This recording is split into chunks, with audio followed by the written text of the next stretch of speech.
Oi, gente, como é que vocês estão? Espero que vocês estejam bem. A nossa aula de hoje vai ser sobre redação, texto dissertativo argumentativo, ok? Redação que é o nome genérico, né? O clássico para se chamar produção, certo? Aí alguém diz assim, faça uma redação, mas que tipo de redação ele quer, né? Tem que ser dito, tem que ficar esclarecido pela pessoa que pede, né? Que é uma redação narrativa, uma redação descritiva, né? Que é uma redação. Que tipo de redação? Então, isso tem que ficar claro. Porque se for narrativa, você não vai fazer o que eu vou propor nesse momento, né? O que eu vou ensinar neste momento. Voltar a ensinar, né? Porque isso aí já é ensinado, é reensinado, né? Mas isso nunca é suficiente. O ensino nunca é suficiente, nunca está pronto e acabado, porque a cada dia a gente vai vendo uma novidade, uma dificuldade aqui, uma dificuldade ali, não é isso? Então, se a redação for narrativa, você já sabe que ele está pedindo para você contar uma história, relatar um fato, ok? Seja um fato real, imaginário. Aí você pode ir para a linha, utilizar um gênero da narração, por exemplo, um relato de viagem, fazer um conto, uma crônica, ok? Fazer uma autobiografia, uma biografia. Se está pedindo para descrever, você pode fazer a autobiografia, por exemplo, ok? Você fala de você mesmo, descreve suas características, suas pretensões, o que você fez, o que você deixou de fazer quando nasceu. Aí é uma redação descritiva. Se ele está pedindo uma redação dissertativa, essa situação muda, ok? Ele está pedindo, na verdade, a sua opinião. Então, redação é genérico, redação é qualquer produção textual. Então, redação, produção textual, tudo isso é a mesma coisa. Mas hoje a nossa redação, a nossa produção textual é sobre texto dissertativo, preferencialmente argumentativo. O foco é a argumentação e os gêneros da argumentação, tá certo? O que vem a ser isso? Dissertar, o que é dissertar? É diferente de narrar, é diferente de descrever.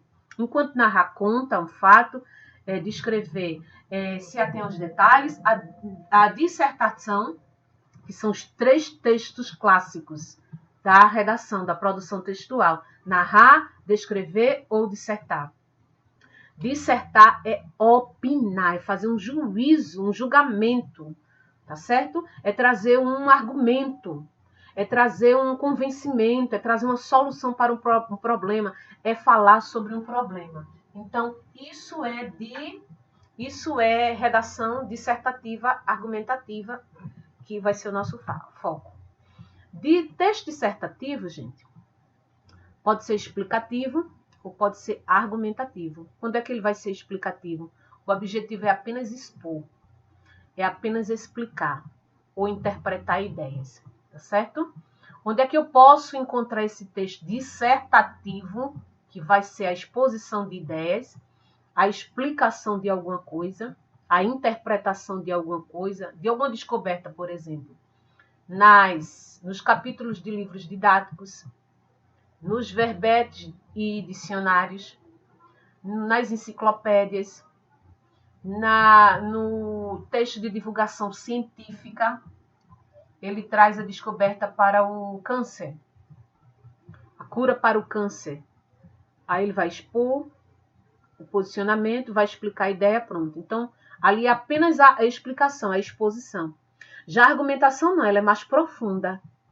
É por isso que é o texto do momento, é o que se solicita no momento. O que o Enem solicita, por exemplo, né? Quando você vai fazer um concurso e que pedir a redação dissertativa argumentativa. Por quê? Porque isso aqui, minha gente, é onde eu não só vou expor um ponto de vista, mas vou opinar e persuadir. Então, aqui é mais profundo. Aqui eu exponho o que eu acho, né? Mas não pode ser em primeira pessoa, eu acho.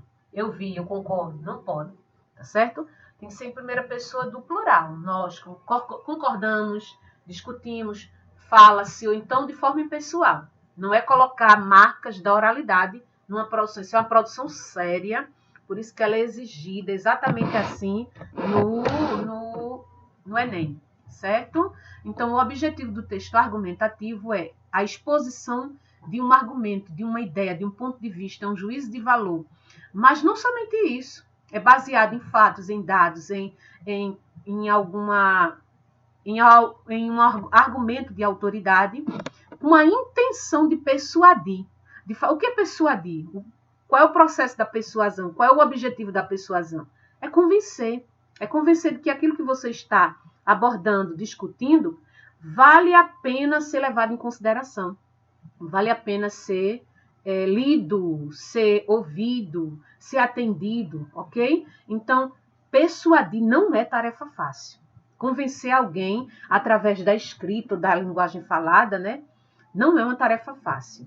Ela vai exigir de mim, de ti, de qualquer pessoa, leituras, né? E que tipo de leitura nós estamos lendo? De tudo, a gente tem que ler, tem que ouvir, ok? Porque isso tudo um dia a gente pode precisar, ok? Conhecer bem os dados, porque eu não posso colocar dados da minha cabeça. Não pode ser uma produção baseada apenas no achismo, no que eu acho, mas no que eu acho baseado em alguém que tem aquela autoridade naquele conteúdo.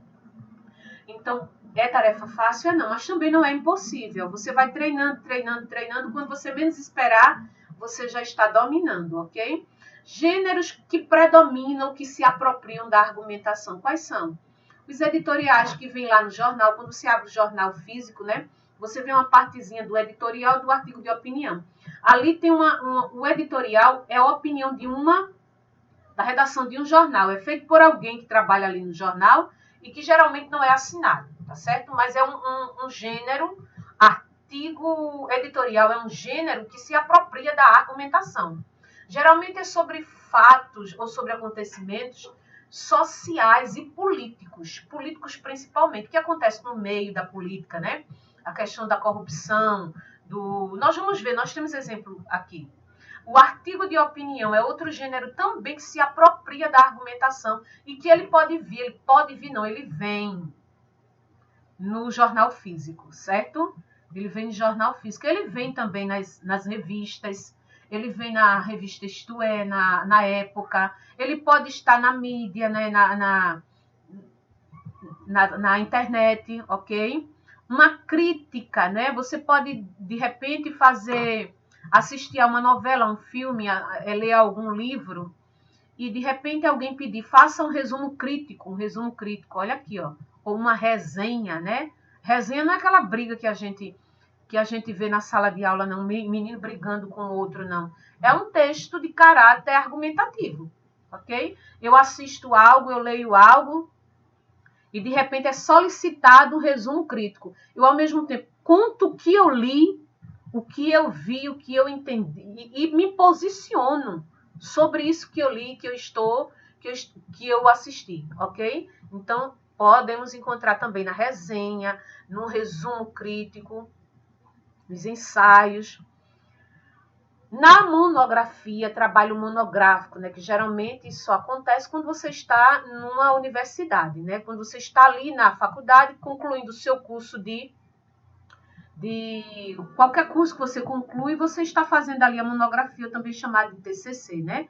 É um trabalho científico, é um trabalho em que você faz aí você vai fazer todo o levantamento daquela pesquisa, mas você também vai se posicionar.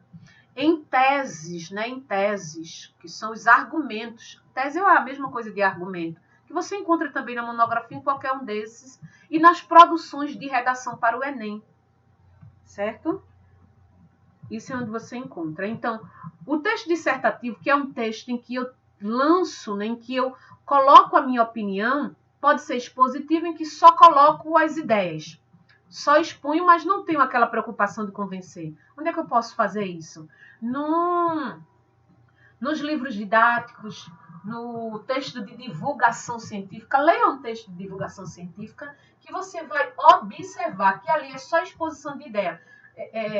Nesta manhã eu estava lendo sobre a descoberta. É um texto antigo, mas eu nunca tinha lido sobre por que salivamos tanto, né? E a questão da saliva. Por que isso acontece? Diante de um prato de comida, né? E uns salivam mais, outros salivam menos. E eu estava lendo sobre isso. Isso é um texto dissertativo explicativo. A pessoa, né? O que descobriu, né? fez a descoberta e explicou por que isso acontece. Ok? Então, eu posso encontrar exposição no texto de divulgação científica. E o argumentativo, que é o profundo, que é o do momento, tá certo? Ele vai exigir muito mais de mim e de ti. Não é desmerecendo o explicativo, não, mas o argumentativo, ele trabalha com convencimento, com a persuasão. Persuadir alguém, persuadir o meu leitor, não é uma tarefa fácil, mas não é impossível, né? Texto argumentativo é um texto que não só expõe uma ideia agora com o novo acordo ortográfico não tem mais acento, né, gente? E por que eu coloquei? Para conservar o texto original, tá certo?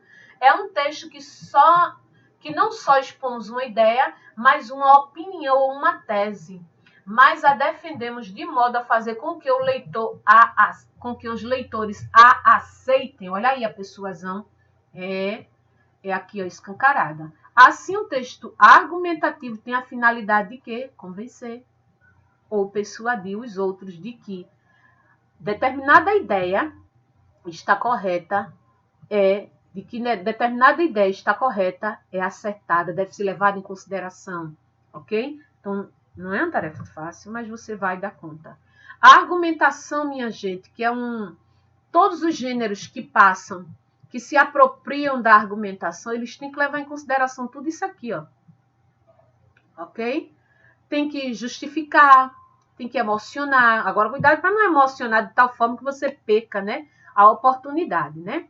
Você vai fazer a redação para o Enem e o Enem lança lá o tema, já vem prontinho, a gente não sabe, né? Está lá o tema e você não sabe falar nada sobre o tema e você diz que é uma pessoa boa, que você gostaria muito de entrar naquele curso, naquela faculdade, você não tem condição de pagar, mas gostaria de entrar, de receber uma bolsa. Por aí você não vai emocionar não, viu? Eu sinto muito, mas você vai ser reprovada, porque você nada falou sobre o tema. Emocionar não é isso não, eu fugir do tema e dizer que eu sou uma pessoa boa e por isso eu devo entrar, não, vai estudar. Então, eu tenho que justificar, emocionar, prometer, convencer, explicar, negar, afirmar, reafirmar, provocar, minha gente. Provocar o quê? Provocar mudanças nas pessoas que estão lendo o meu texto. Persuadir, olha aí, não é fácil. Ironizar, dissertar, questionar, profetizar, satirizar. Cuidado nessa sátira aqui.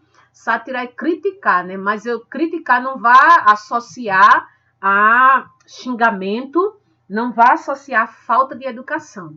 Quando a gente escreve, a gente tem que ser o mais polido possível, né?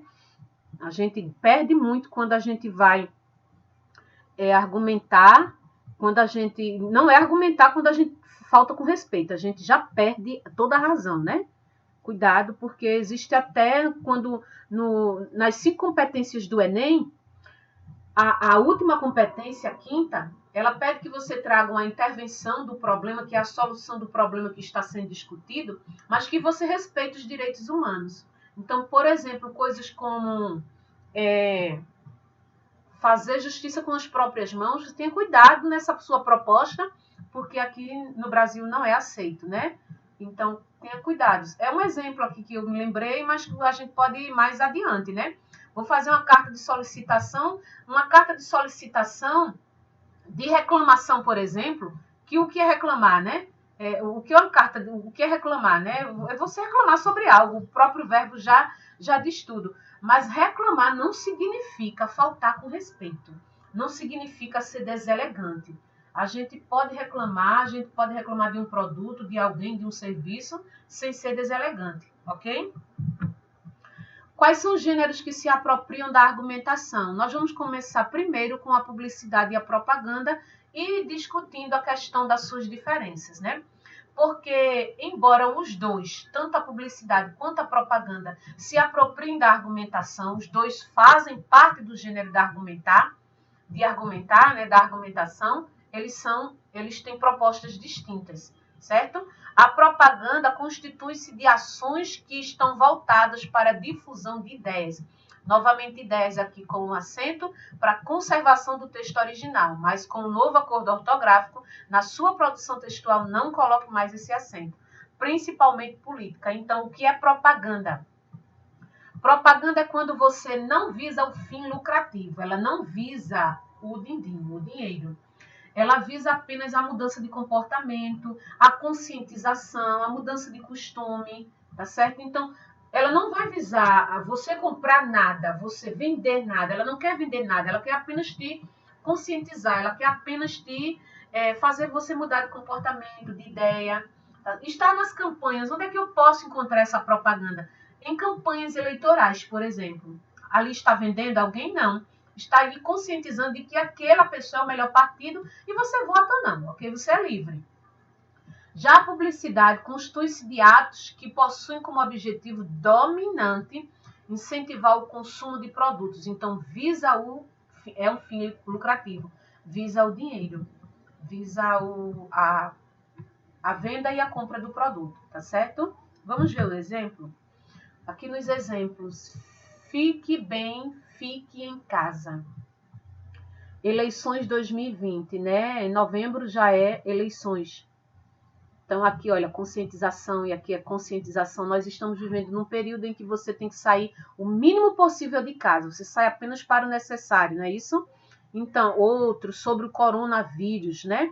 Que infelizmente é o que nós estamos passando, a pandemia. Aprenda a fazer sua máscara em casa. Não está vendendo a máscara. Está conscientizando você a produzir a máscara e se proteger, porque a máscara é uma ferramenta, né? Se é que a gente pode chamar de ferramenta, é o que você é um dos instrumentos que você pode usar para se proteger. Você vai à padaria, vai à farmácia, vai ao supermercado, que é onde você no momento pode ir e vez ou outra, não é sair como antes, né? Até a pandemia acabar. Não deixe sobre o Aedes aegypti, né? O mosquito que provoca dengue, chikungunya, né?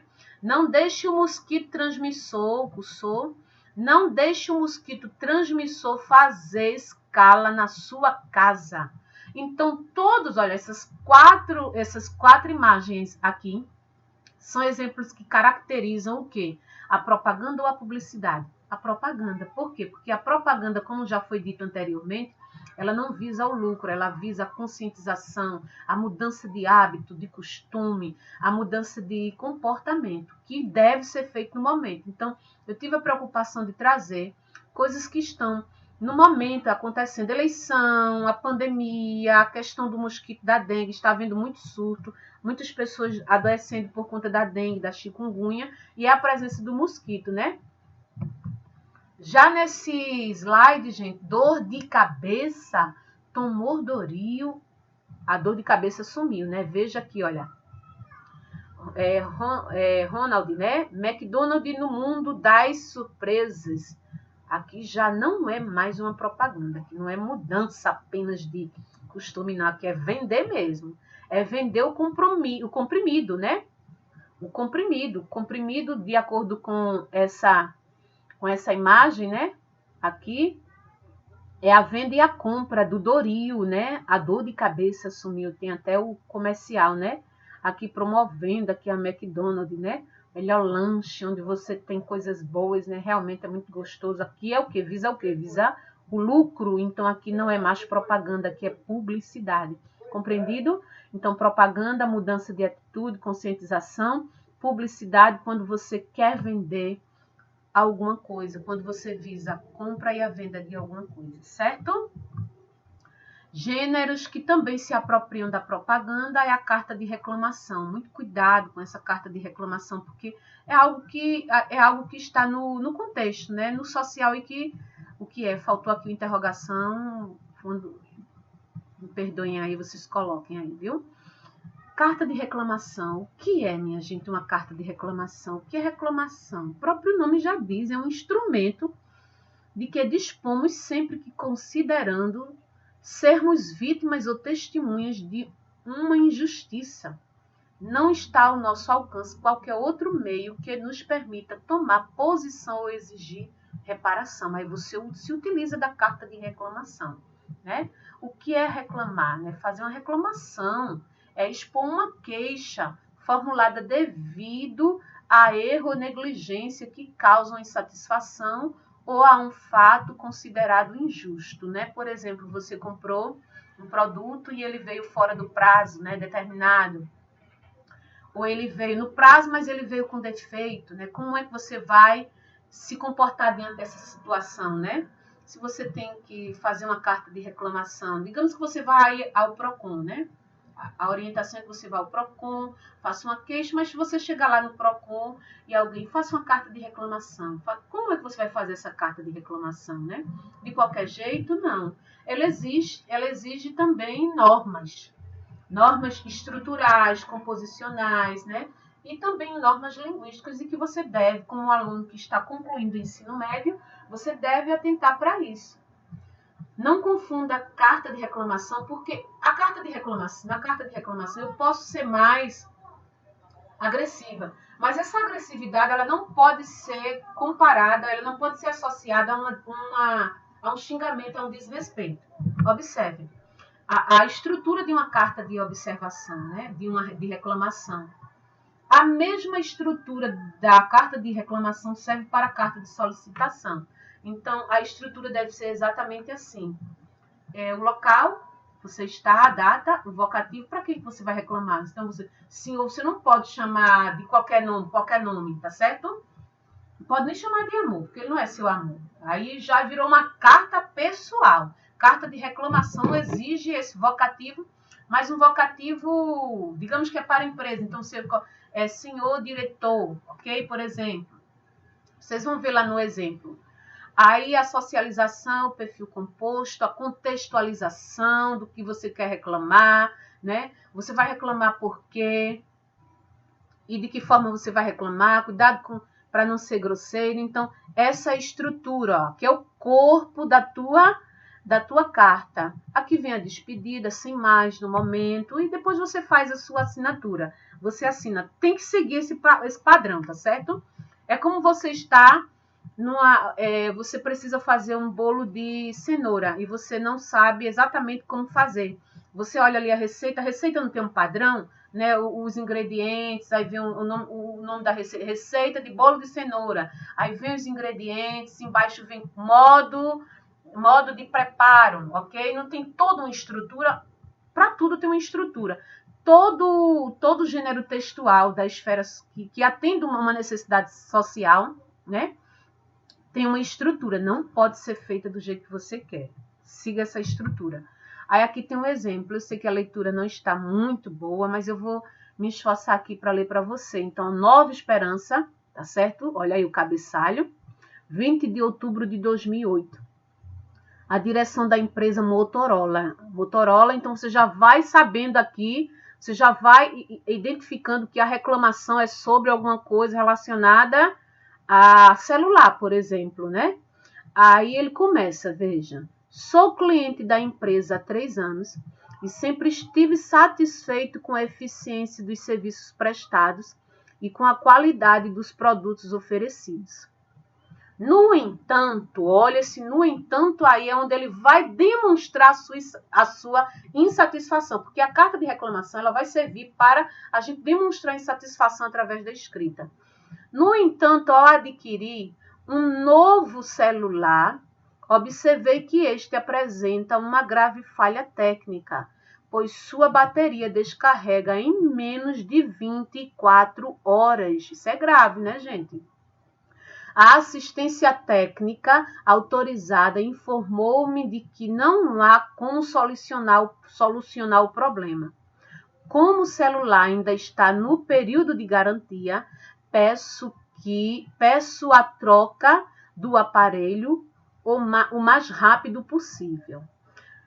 Observaram aqui o corpo do texto, que é onde você vai argumentar. Ele foi mais incisivo, direto, né?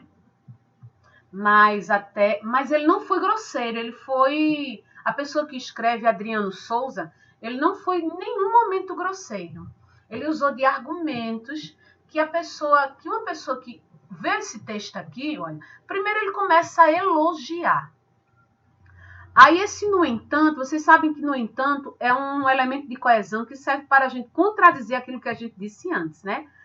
Mas não é grosseria, mas não se utilizou de grosseria. A mesma coisa você vai fazer quando você for produzir uma carta de reclamação. Não vá confundir carta de reclamação, que você tem que ser mais pesado, né? Que você tem que ser mais, assim, agressivo. Mas não vá associar essa agressividade a desrespeito, que é o caso aqui de Adriano. Ele não foi de jeito nenhum. Uma pessoa a pessoa que leu esse texto aqui, né? O diretor da empresa, por exemplo, ora, vai tomar logo as medidas, minha gente, né? Porque essa pessoa merece, ela começa a elogiar, ela não distrata, né? Ao contrário, certo de poder contar com a eficiência e seriedade da empresa, desde já agradeço. Você vai terminar exatamente assim ou no mesmo nível, nunca diferente. Aí, atenciosamente, Adriano Souza. Você coloca o seu nome e o seu sobrenome, tá certo? Para que ele entre em contato com você. Você pode mandar essa carta de reclamação através de e-mail, claro, né? Você pode mandar. Aí junto você pode mandar aqui o seu e-mail. Lá no e-mail ele vai ver, né? Pelo e-mail ele vai ver. Mas vocês observaram como é uma carta de reclamação? A mesma estrutura da carta de reclamação é da carta de solicitação. Enquanto a carta de reclamação é uma reclamação, a de solicitação eu solicito algum serviço, tá certo? Você está na escola, trazendo para o âmbito escolar, a realidade da escola. O que você gostaria de reclamar na escola? Né? O que é que está faltando para você? Né? O que é que poderia reclamar? Ventilador, vocês falam muito de que não tem ventilador e se tem é quebrado, faz muito barulho, não é suficiente, a sala é muito abafada, né? É assim, está faltando uma quadra, né? Tantas reclamações que vocês fazem. Então, essas reclamações, elas podem ser feitas dessa forma, né? E direcionada, né? Endereçada a quem vai tomar providência, que é a gestão da escola. E se a gestão da escola não está conseguindo tomar providência, mas ela vai levar à autoridade competente. Ok, gente? A mesma coisa para a carta de solicitação. Vejam, local, dia, mês e ano, a quem, tá certo? A pessoa, diretor do hotel, aí, pedido de reserva. Na carta de solicitação, aí você vai colocar o que é que você quer solicitando aqui no momento, antes do corpo do texto, tá certo? A gente chama isso aqui de corpo do texto, desenvolvimento, corpo do texto, é a mesma coisa. É um pedido de reserva, ele está solicitando o pedido de reserva. Venho por meio desta solicitar a reserva de uma suíte para o casal, preferencialmente acima do segundo andar, não muito distante do elevador e de frente para o mar. Aí ele continua argumentando, tá certo? Atenciosamente, coloca assinatura, que é o nome, o telefone, o e-mail, e a pessoa faz o feedback, ok? Segue o mesmo padrão e coloca, e é formal. Observaram que os textos que a gente acabou de falar, né, que se apropriam da argumentação, são textos sérios. Vocês podem precisar em algum momento da vida de vocês, que a carta de reclamação e a carta de solicitação, elas exigem, né, norma, padrão da língua. Nada de agressividade, de linguagem chula. Outra, aqui, minha gente, já é uma carta pessoal. Aqui é uma carta pessoal. É claro que a gente não utiliza mais, né? Ou se bem poucos utilizam, porque o gênero carta é o gênero mais antigo da comunicação. No entanto, ele está obsoleto, ele caiu em desuso, porque quando a gente quer conversar hoje com alguém, a gente tem o WhatsApp, a gente tem o Facebook, a gente tem o Instagram, a gente dá logo um telefonema, né? Aí isso aqui foi substituído, mas acredito que ainda os mais velhos, né? As pessoas mais antigas podem conservar ainda esse gênero e alguns ainda da faixa etária de vocês, né? Londrina, 1 de dezembro de 2008, olha. Aqui é a saudação, vocativo. Olá, Silvia. Olha, aqui o cabeçalho e aqui o vocativo. Olá, Silvia. Já observaram aqui que o tratamento já é mais familiar porque ela já tem intimidade. Aqui o corpo do texto, tá certo? Estou escrevendo para avisar que eu aceito seu convite para passar as férias de janeiro aí em Recife. Minha mãe não estava querendo deixar eu ir, mas como você sabe, quando eu quero alguma coisa, eu consigo. Aí ela continua, né? Ela foi convidada para passar aí as férias na casa de alguém. Aí ela termina aqui, ó. Avise a galera que eu estou chegando, né? Para reforçar que ela vai. Um beijão, olha, característica de uma carta pessoal. Carta pessoal é diferente de uma carta de reclamação, de solicitação. Não confundam. Um beijão. Não se pode colocar na solicitação, na carta de reclamação. Mas na carta pessoal você pode, para a amiga, para o pai, para a mãe, para o namorado, a namorada. E no final você assina Gabriela Lucas. Era assim, continua sendo assim a carta pessoal. Outro gênero que se apropria da argumentação é a carta do leitor. Vem sempre também numa página de jornal, o jornal físico. Pode dar uma olhadinha no jornal. O jornal é um suporte de vários gêneros. Ele é um gênero, mas acima de tudo é um suporte que agloba vários outros gêneros textuais. Jornal, outdoor, livro, revista são suportes de gêneros. Então, eu encontro isso aqui dentro do jornal, por exemplo. Carta do leitor é alguém que vai ler, né? Vai ler, vai fazer uma notinha, argumentar sobre algo que está acontecendo. Aí aqui, olha, o assunto é sobre o ônibus. Quando eu vi essa carta, eu trouxe logo porque é interessante para a gente, que é uma realidade de todos, né? Veio em nome de todos os usuários do terminal rodoviário João Goulart, no centro de Niterói, denunciar que no local muitas companhias de ônibus chegam a hora que querem. O mais revoltante é que muitas empresas orientam seus motoristas a sair com os veículos somente após atingir determinado número de passageiros. Com isso, em alguns locais, tanto em Niterói como em São Gonçalo, levam-se quase 2 horas entre uma região e outra. Alguma atitude precisa ser tomada pelos órgãos responsáveis. Vejam a forma como Ângela Cristina G. Crispim se posiciona para colocar essa carta no jornal, para que essa carta seja lida, né? Veja que ela chegou até você, lá de Niterói, uma realidade de Niterói, que não é só de Niterói, né? Infelizmente. Ela chegou até você. Veja como é que ela argumenta. O ônibus reclamou do horário do ônibus, que ele chega a hora que quer, que leva além do que devia levar, o tempo que devia levar para chegar a um estado que a uma outra cidade que provavelmente é muito próxima.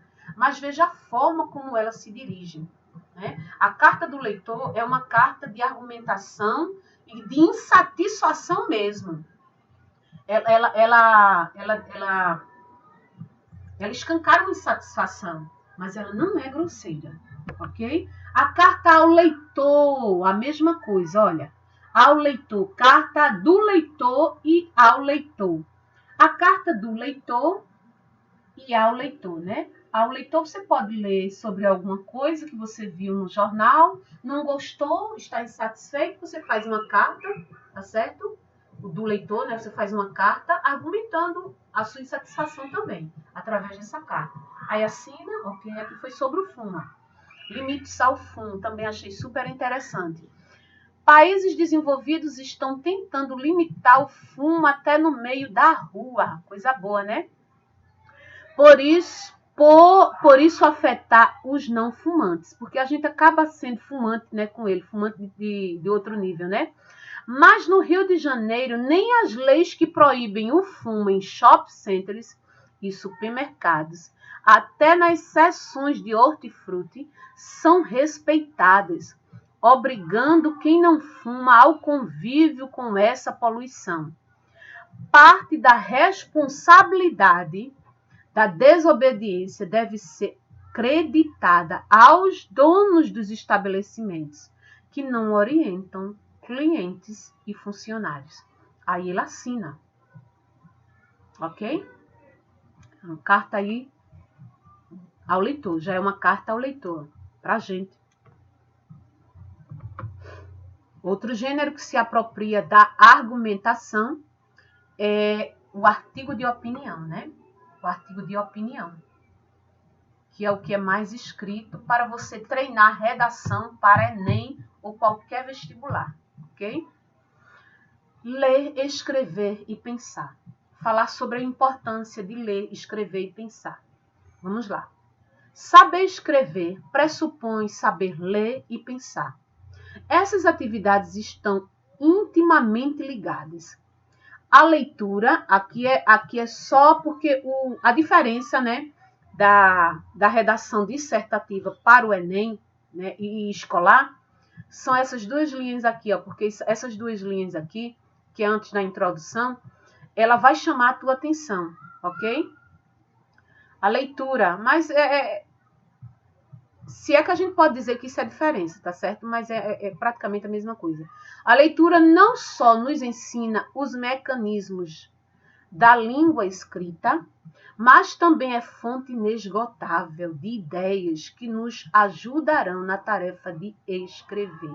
Escreve bem quem lê, ok? É preciso saber ler textos verbais e não verbais. Não basta ler, mas entender, compreender as ideias, a sua estrutura e os recursos utilizados, semântica, intertextualidade, figuras de linguagem. Mas, acima de tudo, desenvolver a arte de escrever depende de nós mesmos, de uma disciplina mental conquistada pela autocrítica e pela observação cuidadosa do que os outros escrevem. Aí, para finalizar, portanto, é fundamental se apropriar das ideias dos escritores de outros. Vou voltar à leitura. Portanto, é fundamental se apropriar das ideias e dos escritores de outros, dos escritos de outros, para articularmos nossas próprias opiniões. O texto, esse artigo aqui de opinião, fala da importância da leitura, que ela é importante para escrever e que ela é importante para pensar. Então, que a gente possa refletir, porque isso é a mais pura verdade, né? O editorial, tanto o artigo de opinião quanto o editorial, você também encontra no jornal físico também, tá certo? Quem tem jornal, quem recebe jornal em casa, faça essa busca. Como dirimir o trabalho infanto-juvenil no Brasil? Dirimir é diminuir, minimizar, pelo menos, né? O Brasil encontra-se no século XXI, com mais da metade da população localizada abaixo da linha de pobreza. Em consequência, olha, consequência, de acordo com o novo acordo ortográfico, foi retirado o trema, tá certo? Ele só está aqui para conservar a originalidade do texto, certo? Então, não coloca mais trema em tranquilo. Consequência, não se coloca. Vou voltar. Em consequência a tal fato, crianças e adolescentes entram prematuramente no mercado de trabalho para complementarem a renda familiar.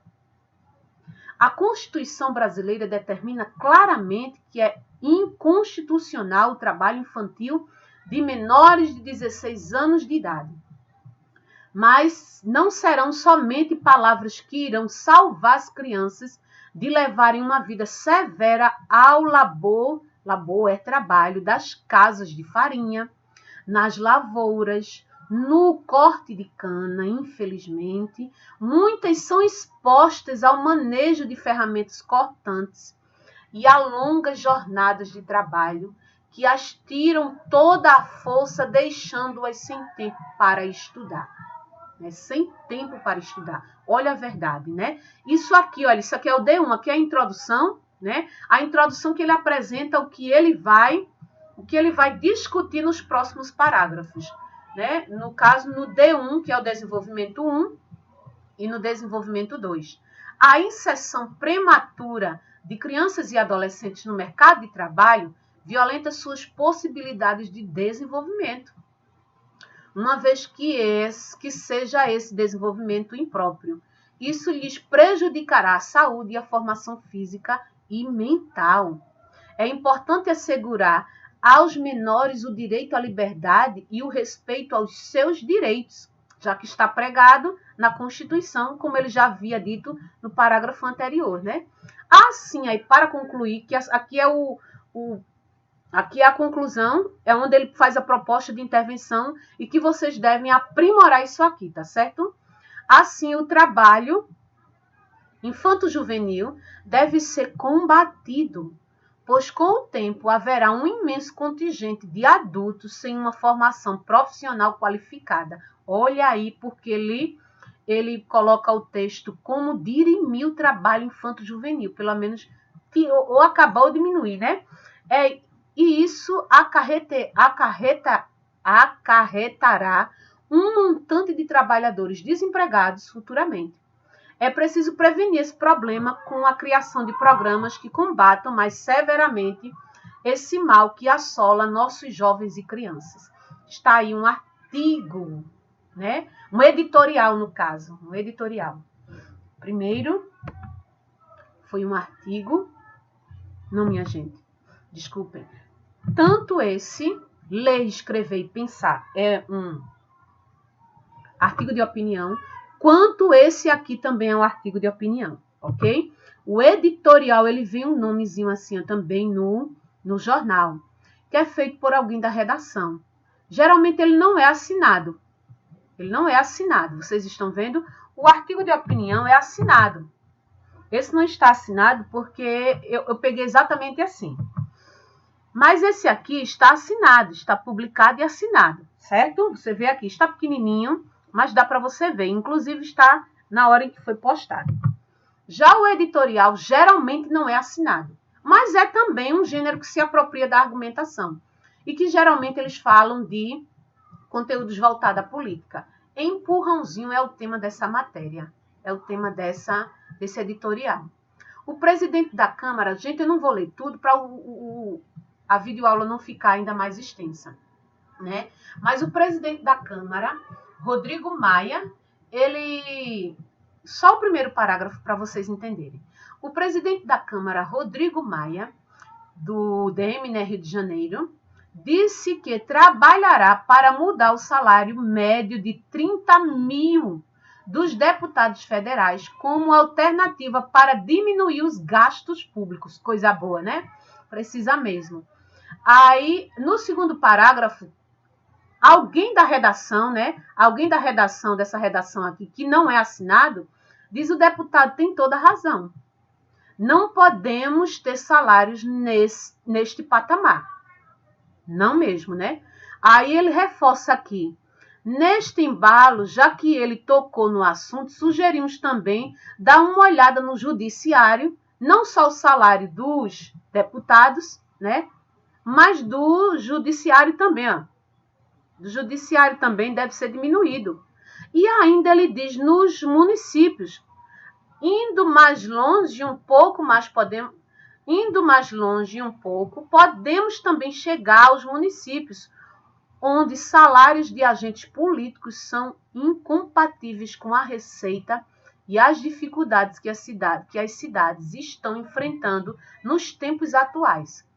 Aí ele conclui aqui: não vemos o menor indício de que isso seja uma vontade dos agentes políticos. É claro que não é. Será preciso um empurrão. E isso o povo tem condição de fazer. Através de quê, minha gente? Então aqui, olha, um artigo de opinião, um editorial, desculpe, porque eles são tão semelhantes que a gente confunde os nomes, né? Que os dois trazem a argumentação, trabalham com argumentação, e a aula de hoje é argumentação, né? Então, o editorial é feito por alguém de um jornal, né?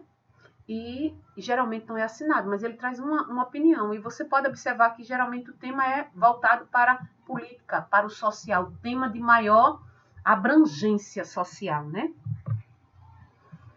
Carta do leitor e carta ao leitor, aqui é a definição, minha gente. Carta do leitor geralmente é argumentativa, circula em jornais e em revistas também, viu? Já que o leitor a envia para manifestar seu ponto de vista sobre matérias que leu. Essa é a carta do leitor. Ele leu alguma coisa, está insatisfeito, faz uma cartinha intitulada Carta do Leitor, naquele modelo que a gente viu anteriormente, se posiciona sem ser desagradável, incoerente, sem ser grosseiro, e publica, ok? Carta ao leitor, também chamada de editorial ou artigo de opinião. Carta ao leitor ou ela pode ser um editorial, que foi o que a gente viu antes, ou o artigo de opinião, ok? Em que se discute uma questão ou assunto, apresentando-se um ponto de vista do jornal, da empresa jornalística ou do redator-chefe. Não vem assinado, diferentemente dos artigos de opinião. Então, quem não vem assinado é só o editorial, mas o artigo de opinião vem. As características do artigo de opinião são: contém um título polêmico ou provocador, que foi o caso que a gente viu da diminuição, né? Diminuiu ou acabar com o trabalho infantil e a relevância, né? A importância de ler, escrever e pensar, ok? Então, são temas polêmicos e ou provocadores, tá certo? Expõe uma ideia ou um ponto de vista sobre determinado assunto. Apresenta 3 partes, que é a exposição chamada de introdução, que aqui eu vou apresentar, tá certo? Eu já não vou dizer tudo na introdução, senão não interessa mais a leitura de nenhum outro parágrafo. A interpretação e opinião, elas estão divididas exatamente como manda a redação. Introdução, desenvolvimento, conclusão, proposta de intervenção na conclusão. Não é parecida com a redação de Enem? Utiliza verbos predominantes no presente. Utiliza a linguagem objetiva, terceira pessoa, ou subjetiva, primeira pessoa. Ou você faz de forma impessoal, observa-se, vê-se, né? Compreende-se, ou você faz na primeira pessoa do plural. Vimos, concordamos, aceitamos. Nunca eu acho, eu vi, você. Tem gente que na hora da produção textual, uma produção dessa, um artigo de opinião, a redação para o Enem, coloca, você não pode fazer isso. Minha gente, não pode colocar isso. São marcas da oralidade. Não pode, marcas da oralidade não pode estar num texto tão sério quanto esse. E para a gente finalizar essa aula, eu coloquei aqui outros gêneros que se apropriam também da redação e que são extremamente relevantes para vocês como alunos concluintes, né? Que é a redação ou comunicação oficial, que é o requerimento e o ofício. Olha, o requerimento é um documento utilizado para obter um bem, é bem parecido com a carta de solicitação, mas ela tem um modelo diferente. Se a empresa que você for trabalhar, ou que você já está trabalhando, pedir para você fazer um requerimento, você vai seguir o modelo do requerimento, tá certo? É uma redação de comunicação oficial. Ela pede uma composição característica dela, tá certo, gente? É um documento utilizado para obter um bem, um direito ou uma declaração de uma autoridade pública, tá certo? De repente você está no serviço público, você quer solicitar a sua licença prêmio, é um direito seu, né? Aí você faz um requerimento ou faz um ofício, ok? Ou qualquer outra coisa. Eu disse licença prêmio, mas pode ser outra coisa, tá certo? Requerimento é uma petição dirigida a uma entidade oficial, a prefeitura, ao governo, a uma empresa, organismo ou uma instituição através da qual se solicita a satisfação de uma necessidade ou interesse seu, é pessoal. O ofício é uma carta formal destinada a alguma autoridade pública, empresa ou mesmo pessoa física para solicitar, reivindicar ou comunicar algo. Seu texto deve ser escrito de maneira formal e conter argumentos coerentes e consistentes de forma a justificar o seu pedido. Você faz o requerimento ou o ofício e aguarda o deferimento, né? O deferimento é se a sua petição vai ser aceita. E o indeferimento, chorou, né? Não aceitou. Está aí o modelo do requerimento, ok? É exatamente assim, ele vem timbrado, que é o timbre, né? Estado de Santa Catarina, município de Concórdia, Câmara Municipal de Vereadores, Gabinete do Vereador, Closmar Zagonel, né? Concórdia, 7 de abril de 2020. É recente esse requerimento, né? Mas vejam a estrutura aí, nome requerimento, para quem vai, a sua excelência, você tem que ter cuidado, você vai enviar isso para quem? É para o prefeito, é sua excelência. Vai enviar para o diretor da escola, vai enviar para alguém, uma autoridade religiosa. Qual é o pronome de tratamento? Olha aí o pronome de tratamento, né?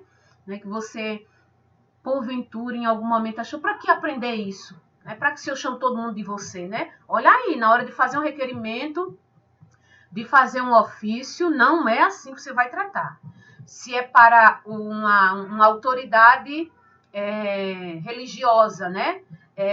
Você vai, qual é o pronome que você vai utilizar? Se é para um reitor de universidade, se é para um deputado, um prefeito, qual é o pronome que você vai adequar a essas pessoas, que você vai utilizar para essa pessoa?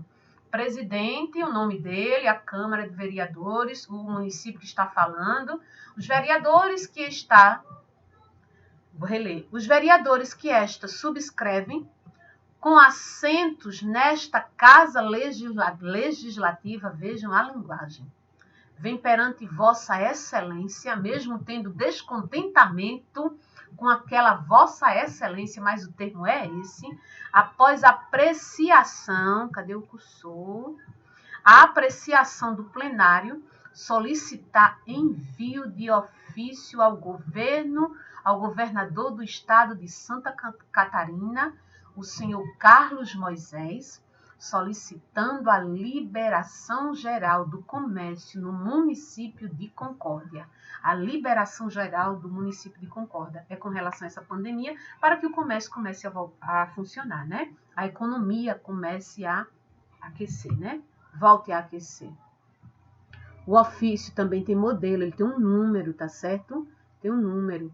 Você pode observar nas empresas, nas instituições de ensino, elas têm sempre o nome, o cabeçalho, tá certo? Para quem você vai mandar, senhor secretário, ok? Temos a satisfação de comunicar a Vossa Excelência que este centro comunitário realizará no período de 20 de outubro a 20 de novembro do corrente ano, a campanha de prevenção do câncer. Aí solicitamos, pois, a Vossa Excelência a gentileza, não eu quero não, solicitamos de indicar 2 médicos dessa secretaria para participarem da mesma, a qual contará, inclusive, com assessoramento técnico-pedagógico da Agência Brasileira e Organização Mundial de Saúde. Confiantes na boa acolhida à solicitação aqui apresentada, ratificamos nesta oportunidade protestos de consideração e apreço. Vejam a linguagem, tá certo? A linguagem é extremamente formal. Atenciosamente, coloca seu nome, né, o cargo que você ocupa, o ofício não é feito por qualquer pessoa, mas alguém lá do teu trabalho pode solicitar, é importante você saber. Aí ao senhor fulano de tal, secretário de saúde, certo? E aqui o estado, né? E aqui são as siglas referentes ao, eu creio que ao local de trabalho. Ok, gente? Então, o que nós vimos hoje, concluímos a aula, mas nós vimos hoje o que é texto dissertativo, né? Os tipos de texto dissertativo, que pode ser expositivo ou argumentativo, mas o texto dissertativo do momento é a argumentação. E quais são os gêneros que se apropriam da argumentação? A propaganda, a publicidade, a carta de reclamação, a carta de solicitação, a carta pessoal, eu coloquei também como exemplo, ela pode servir também, ela pode se utilizar da argumentação, mas aí ela já caiu em desuso. Nós vimos também o editorial, nós vimos o artigo de opinião, nós vimos carta do leitor, carta ao leitor, que é a mesma coisa do artigo, que pode ser um artigo de opinião ou um editorial que vem nas páginas de jornal. Ok? Vimos também que o requerimento e que o ofício são gêneros da comunicação oficial e que também se utilizam da argumentação. Então, eu espero que vocês prestem atenção a essa aula. A videoaula ficou longa, mas é importante ouvir essa aula. Não havia como a gente limitar mais, tá certo? Então, boa aula, prestem atenção e façam a atividade que a gente vai propor. Tenham uma boa tarde.